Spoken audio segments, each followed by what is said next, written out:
వే gold trusted gold buyers మీరు తాకట్టు పెట్టిన బంగారాన్ని విడిపించి ఈ రోజు ఉన్న మార్కెట్ ధరకు కొనబడను.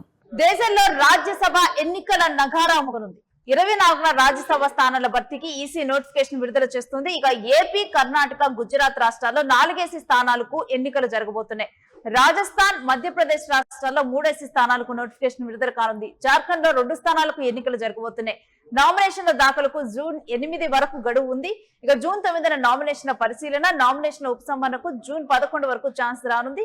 జూన్ 18న రాజ్యసభ స్థానాలకు పోలింగ్, అదే రోజున కౌంటింగ్, ఫలితాల వెల్లడి కానున్నాయి.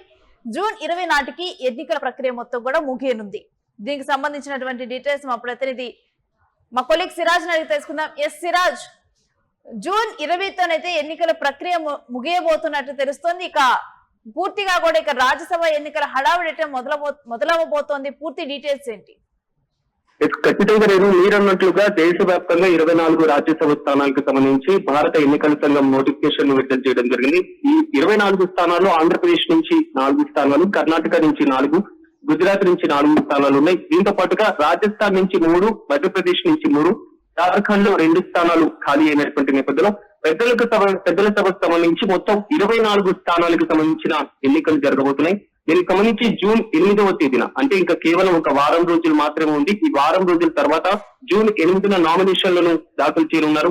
జూన్ 9న పూర్తి స్థాయిలో నామినేషన్లకు సంబంధించిన స్క్రూటిని, అంటే పరిశీలన చేసేటువంటి అవకాశం కనబడుతుంది. రాజ్యసభకు పోటీ చేసేటువంటి అర్హత ఉందా లేదా అనేటువంటి కోవలో ఇక జూన్ 11వ తేదీన అభ్యర్థులు నామినేషన్ విత్డ్రా చేసుకునేటువంటి అవకాశాన్ని కల్పించారు. ఇక జూన్ 18న 24 రాజ్యసభకు సంబంధించినటువంటి ఎన్నికలు జరగబోతున్నాయి. అంటే ఈ ఎన్నికలు కూడా ఆల్మోస్ట్ వివిధ రాష్ట్రాల్లో ఉన్నటువంటి శాసనసభ సభ్యులే రాజ్యసభ సభ్యులు ఎన్నుకునేటువంటి అవకాశం ఉంటుంది. కాబట్టి పార్టీ పరంగా ఉన్నటువంటి బలాలు, బలహీనతలు, ఎంతవరకు ఆ పార్టీ రాజ్యసభ ఎన్నికల్లో విజయం సాధించబోతుంది అన్న దానిపైనే ప్రధానంగా ఆధారపడి ఉంటుంది.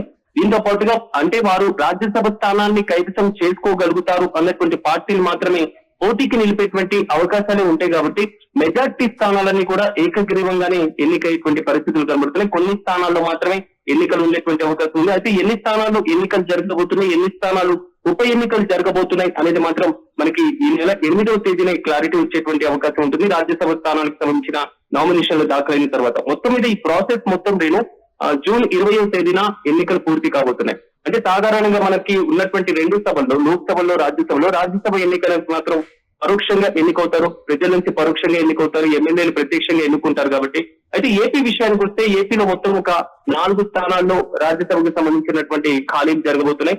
ఎల్లి సుభాష్ చంద్రబోస్, ఆల్లా అయోధ్య రామిరెడ్డి, పరిమల్ నత్వానితో పాటుగా తానా సతీష్, ఈ నలుగురి యొక్క రాజ్యసభ యొక్క ఖాళీలు కాబోతున్నాయి. ఈ 4 స్థానాల యొక్క పదవీ కాలం కూడా ఈ నెల 26వ తేదీతో పూర్తి కాబోతుంది. సో 20వ తేదీ లోపల కొత్త సభ్యులు ఎన్నికవుతారు. కాబట్టి వీళ్ళు 26వ తేదీన పూర్తి స్థాయిలో వీరు పదవి విరమణ చేసిన తర్వాత 1-2 రోజుల్లో కొత్త సభ్యులు కూడా ప్రమాణ స్వీకారం చేసేటువంటి అవకాశాలు అయితే చాలా స్పష్టంగా కనబడుతున్నాయి. అయితే ఉన్నటువంటి స్థానాల్లో, ఖాళీ అవుతున్నటువంటి స్థానాల్లో అభ్యర్థుల ఎంపికకు సంబంధించి ఇప్పటికే ఆల్మోస్ట్ పూర్తి స్థాయిలో చర్చనీయాంశంగానే మారుతుంది.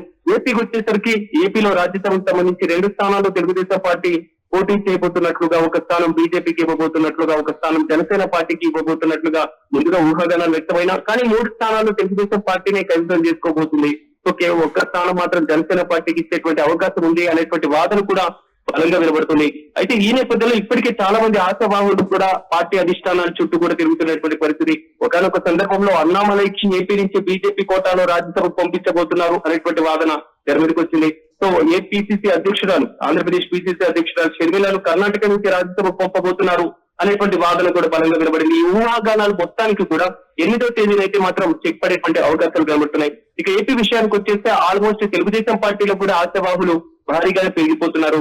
సో టీడీపీలో రెడ్డప్పగారి శ్రీనివాసరెడ్డి గారి మళ్ళీ ఖమ్మంపాటి రామ్మోహన్ రావు, వర్ల రామయ్య పేర్లు ప్రముఖంగా వినపడుతున్నాయి. అయితే చాలా వరకు కూడా ఈ రాజ్యసభకు పోటీ చేసేటువంటి వారి సంఖ్య విపరీతంగా పెరిగేటువంటి పరిస్థితులు, అంటే ఆశావాహుల సంఖ్య ఎక్కువగా ఉన్నటువంటి నేపథ్యంలో ఆల్మోస్ట్ సామాజిక వర్గాలను బేరీజు వేసుకొని కూడా రాజ్యసభ సీట్లను ఇచ్చేటువంటి అవకాశాన్ని తెలుగుదేశం పార్టీ పరిశీలన చేసేటువంటి అవకాశాలు అయితే చాలా స్పష్టంగా కనబడుతున్నాయి. ఇక లింగమనేని రమేష్ కు జనసేన నుంచి ఆల్మోస్ట్ రాజ్యసభ కన్ఫామ్ అనేటువంటి వాదన బలంగా వినబడుతుంది. అంటే దాదాపు మొత్తం 24 స్థానాలకు జూన్ 20వ తేదీన ఎన్నికలు పూర్తి కాబోతున్నాయి. అయితే ఏ పార్టీ ఏ సామాజిక వర్గాలను, ఏ సమీకరణాలను బేస్ చేసుకొని సీట్లకి ఇచ్చేటువంటి పరిస్థితులు, టికెట్లు ఇచ్చేటువంటి పరిస్థితులు కనబడుతున్నాయి. సో ఎప్పటి వరకు ఎవరెవరు పోటీకి దిగేటువంటి అవకాశం కనబడుతుంది, ఏ పార్టీకి ఎంతవరకు ప్రభావం చూపించబోతున్నారు, ఈ మొత్తాన్ని కూడా జూన్ 20న చెక్ పడేటువంటి అవకాశం ఉన్నా ఎవరు పోటీ చేయబోతున్నారు అనే దానిపైన ఈ జూన్ 8 వరకు కూడా మనకి క్లారిటీ వచ్చేటువంటి అవకాశం ఉంటుంది Renu. Right, thanks for the details Siraj. ఇక రాజస్థాన్, మధ్యప్రదేశ్ రాష్ట్రాల్లో 3 స్థానాలకు నోటిఫికేషన్ రానుంది. జార్ఖండ్ లో 2 స్థానాలకు నోటిఫికేషన్ రానుంది. ఇక నామినేషన్ దాఖలకు జూన్ 8 వరకు గడువు ఉంది. జూన్ 9న నామినేషన్ల పరిశీలన, ఇటు నామినేషన్ల ఉపసంహరణకు జూన్ 11 వరకు ఛాన్స్ ఉంది. ఇక జూన్ 18న రాజ్యసభ స్థానాలకు పోలింగ్ జరగబోతోంది. అదే రోజు కౌంటింగ్ జరిగి ఫలితాలు వెల్లడించబోతున్నారు. జూన్ 20 నాటికి ఈ ప్రక్రియ అయితే పూర్తి కానుంది. ఇక ఏపీలో ఎవరెవరు పోటీ చేయబోతున్నారు, ఎవరెవరికి అవకాశాలు దక్కనున్నాయి అనేది మాత్రం ఇప్పుడు తీవ్ర ఆసక్తికర అంశంగా మారింది. ఇక ఏపీ, కర్ణాటక, గుజరాత్ రాష్ట్రాల్లో 4 స్థానాలకు ఎన్నికల నోటిఫికేషన్ రాబోతోంది.